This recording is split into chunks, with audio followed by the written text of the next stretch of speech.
আমার মতো কে কে আছে যে ড্রাই ফ্রুটস খেতেও ভালোবাসো না, ফল খেতেও ভালোবাসো না, কিন্তু ডাক্তারবাবুর কড়া নির্দেশে প্রোটিন শরীরে দিতেই হবে। প্রোটিন দিন করে ডাক্তারবাবু মাথা খারাপ করে দিল, কিন্তু এর সমাধানটা ডাক্তারবাবু কিছু বললো না।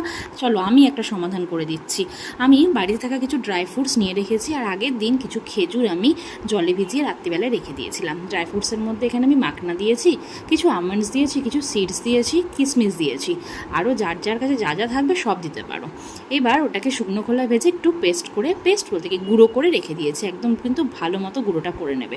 এইবার কড়াইতে সামান্য একটুখানি ঘি দিয়েছি, 1 চামচ মতো ঘি দিয়ে খেজুরের বীজগুলো ছাড়িয়ে সেই খেজুরটা আমি দিয়ে দিলাম। এবার বেশ কিছুক্ষণ নাড়াচাড়া করার পরে এর মধ্যে আমি একটু জল দিয়ে দেবো। তোমরা চাইলে এটাকে পেস্ট নাও করে নিতে পারো, এভাবেও অনেকক্ষণ নাড়াচাড়া করতে পারো, কিন্তু তাতে টাইম সাপেক্ষ ব্যাপার। তাই জন্য আমি এটাকে কিছুক্ষণ নাড়াচাড়া করার পর যখন খেজুরটা নরম হয়ে গেছে সেই সময় আমি এটাকে মিক্সিতে একটা পেস্ট মতো করে নেবো। পেস্ট করার পর এটাকে আবার আমি কড়াইতে দিয়ে দেবো।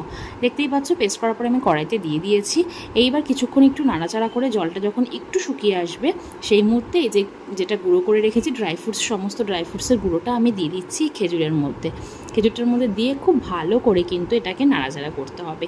আর এই রেসিপিটা খাওয়ার পরে তোমাদের কিন্তু অনেক রকম উপকার হবে। আমি লাস্ট 7 দিন ধরে ট্রাই করছি, আমার কিন্তু চুল পড়া অনেকটা কমে গেছে, প্রোটিনের ঘাটতিটা যে কমছে, ঠিকঠাক ব্যালেন্স হচ্ছে সেটা আমি খুব ভালো করে বুঝতে পারছি।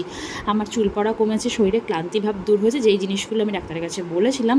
ডাক্তারবাবু তো সলিউশন হিসেবে শুধু আমাকে ড্রাই ফ্রুটস খেতে বলছে, এটা আমার পক্ষে পসিবল না, আমি একদম ভালো খাই না। আর শেষে আমি একটু সাদা তিল উপর থেকে দিয়ে দিচ্ছি। সাদা তিল খেতে আমার খুব ভালো লাগে, রোস্ট করে রেখেছিলাম সাদা তিলটা, সেটা আমি দিয়ে দিচ্ছি। দিয়ে খুব ভালো করে নাড়াচাড়া করে নামিয়ে ঠান্ডা হতে দিয়েছি। ঠান্ডা হওয়ার পরে হাতে সামান্য একটুখানি ঘি নিয়ে এটাকে আমি গোল গোল করে লাড্ডুর মতো করে রাখবো।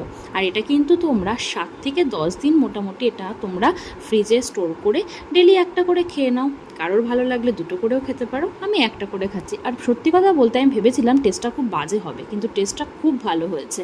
আর ডেলি একটা করে খাওয়ার পরে লাস্ট 7 দিন ধরে আমি কিন্তু খুব ভালো উপকার পাচ্ছি। আমি জানি তোমরাও খুব ভালো উপকার পাবে, এবং কমেন্টে আমাকে জানাবে যে এটা কতটুকু উপকার হয়েছে। এই প্রোটিন লাড্ডুটা কিন্তু খেয়ে দেখতেই পারো যারা যারা আমার মতো এইসব খেতে ভালোবাসো না, বা এরকম করে খাওয়ার টাইম নেই। তাহলে চলো আজকের মতো টাটা।